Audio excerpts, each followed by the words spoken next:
Hello friends, कैसे हैं आप सभी। स्वागत है आप सभी का आपके अपनी YouTube channel study vlog with Shivendra पर। आज एक ऐसी खबर आप सभी के लिए हम लेकर आए हैं जिसमें आपके सुप्रीम कोर्ट और हाई कोर्ट और साथ ही बार काउंसिल ऑफ इंडिया भी इन्वॉल्व है। आखिर ऐसा क्या मैटर हो सकता है? अगर तीनों इन्वॉल्व हैं और बीसीआई भी इन्वॉल्व है, इसका मतलब लॉ स्टूडेंट्स को लेकर ही कोई ना कोई यहाँ पर बात ज़रूर होगी। तो हाँ, बिल्कुल कुछ समय पहले आपने एक मामला देखा होगा, समथिंग 2025 के आसपास का है, कि एक बच्चे को एग्ज़ाम में बैठने ना देने की वजह से उसने सुसाइड कर लिया था। अब ये चीज़ें आगे बढ़ी, मामला दिल्ली हाई कोर्ट पहुंचा और मामला किस चीज़ को लेकर के था कि बच्चे की जब अटेंडेंस कंप्लीट नहीं होती तो उसको एग्जामिनेशन में बैठने नहीं दिया जाता, एग्ज़ाम नहीं देने दिया जाता। कुछ इसी प्रकार का मैटर रहा था। और यहाँ पर भी दिल्ली हाई कोर्ट ने, आप यहाँ पर डेट भी देख पा रहे होंगे, 3 नवंबर 2025 था, और सो मोटो लिया, उसके आधार पर प्रोसीडिंग की और कहा कि जो लॉ कॉलेजेस होते हैं उनमें जो मैंडेटरी अटेंडेंस नॉर्म्स हैं उनका पुनर्मूल्यांकन करने के लिए कहा। कहने का मतलब है, और साथ ही क्योंकि हम लोग देखते हैं कि मोस्टली 75% जो है और 70% के समथिंग जो है हमारे अटेंडेंस होनी चाहिए। और यही चीज़ है कि मतलब अब तभी, क्योंकि देखिए जो लॉ है वो एक रेगुलर कोर्स है, तो इसीलिए इतनी अटेंडेंस होनी मैंडेटरी होती है। अब यहाँ पर लेकिन उस समय की जो परिस्थितियाँ थी, सिचुएशन थी, उसके आधार पर दिल्ली हाई कोर्ट ने 3 नवंबर 2025 को डिसीजन दिया कि अगर किसी बच्चे की अटेंडेंस कंप्लीट नहीं होती है तो ऐसी स्थिति में, इनके 75% कंप्लीट नहीं होते, तो ऐसी स्थिति में आप उसको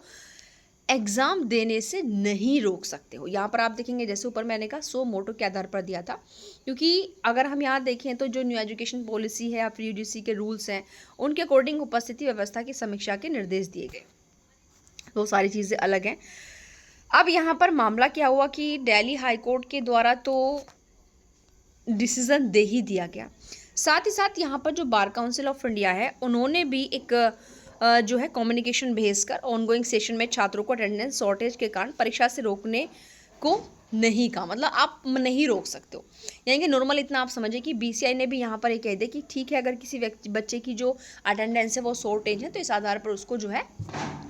एग्ज़ाम देने से नहीं रोका जा सकता। लेकिन एक चीज़ हम यहाँ पर ये जानते हैं कि इससे छात्रों में ये वैध अपेक्षा पैदा हुई कि वो उस सत्र में परीक्षा दे सकेंगे। तो यहाँ पर क्या हुआ कि भाई अगर हमारे अटेंडेंस भी शॉर्टेज है तो भी हम एग्ज़ाम में बैठ सकते हैं। लेकिन एक चीज़ हम लोग जानते हैं कि जब कोई रूलिंग बनती है तो कुछ समय तक तो उसको लीगली तरीके से यूज़ किया जाता है। मतलब कुछ कैंडिडेट्स ऐसे होते हैं वास्तव में स्टूडेंट्स कि जो चाह कर भी उनकी अटेंडेंस कंप्लीट नहीं हो सकती, लेकिन यहाँ पर होने क्या लगा कि वो काफ़ी नंबर ऑफ़ स्टूडेंट्स जो हैं रेगुलर क्लासेस करना बंद कर दिया कि भाई अब तो जो आपकी अटेंडेंस शॉर्टेज है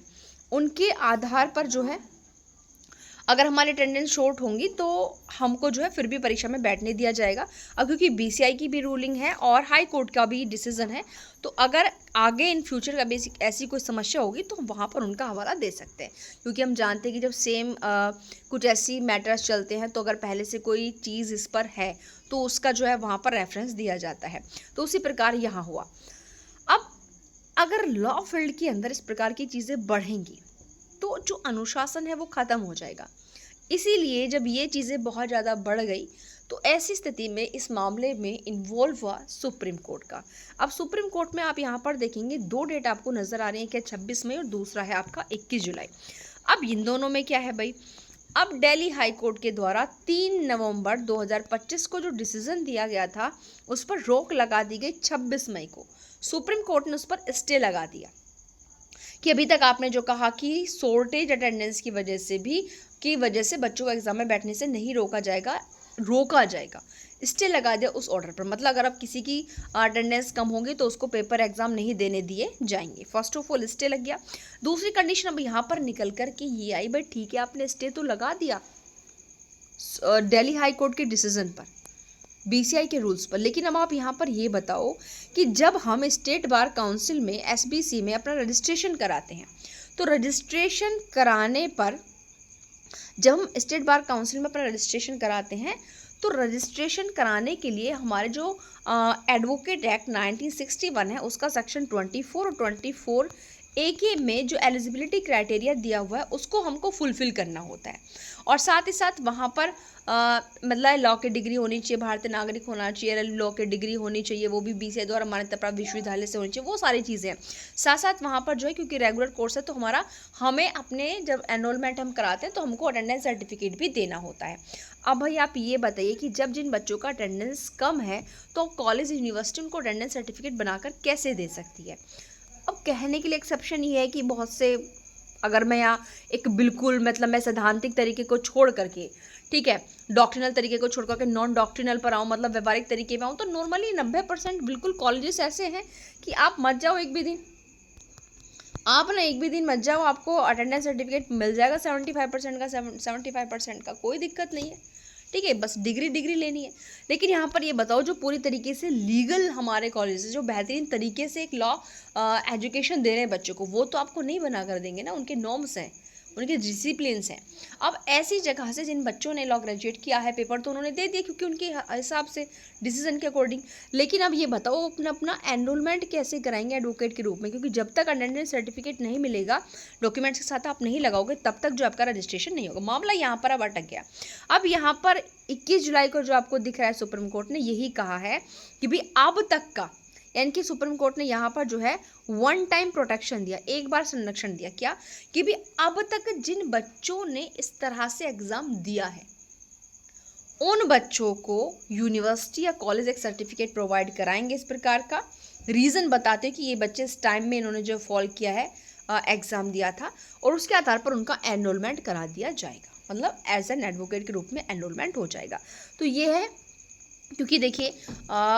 यहाँ पर ठीक है। अब यहाँ पर देखिए सुप्रीम कोर्ट ने हारमोनियस कंस्ट्रक्शन का यूज़ किया, सामंजस्यपूर्ण अर्थान्वयन, यानी कि पूरी तरीके से बैलेंस बनाए भाई, ठीक है, क्योंकि ये चीज़ें हमारे लॉ प्रोफेशन के लिए खतरनाक है, तो वो उस पर स्टे लगाकर रेगुलर कर दिया आपका अटेंडेंस क्राइटेरिया को। दूसरी तरफ भाई वास्तव में जो बच्चे अब कर चुके हैं उनका फ्यूचर तो बर्बाद होगा, क्योंकि वो तो अब अपना एनरोलमेंट नहीं करा सकते, तो उनके लिए फिर से डिसीजन दिया कि भाई जिन्होंने कर लिया अब तक उनको एक अलग परफॉर्मा बताया गया। BCI ने जो भी 12 अगस्त को आपका जो नोटिफिकेशन इशू किया, आप लोग बार काउंसिल की वेबसाइट पर जाकर देखेंगे तो आपको मिलेगा 12 अगस्त का, उसमें उन्होंने यही सारी चीज़ें बताई हैं,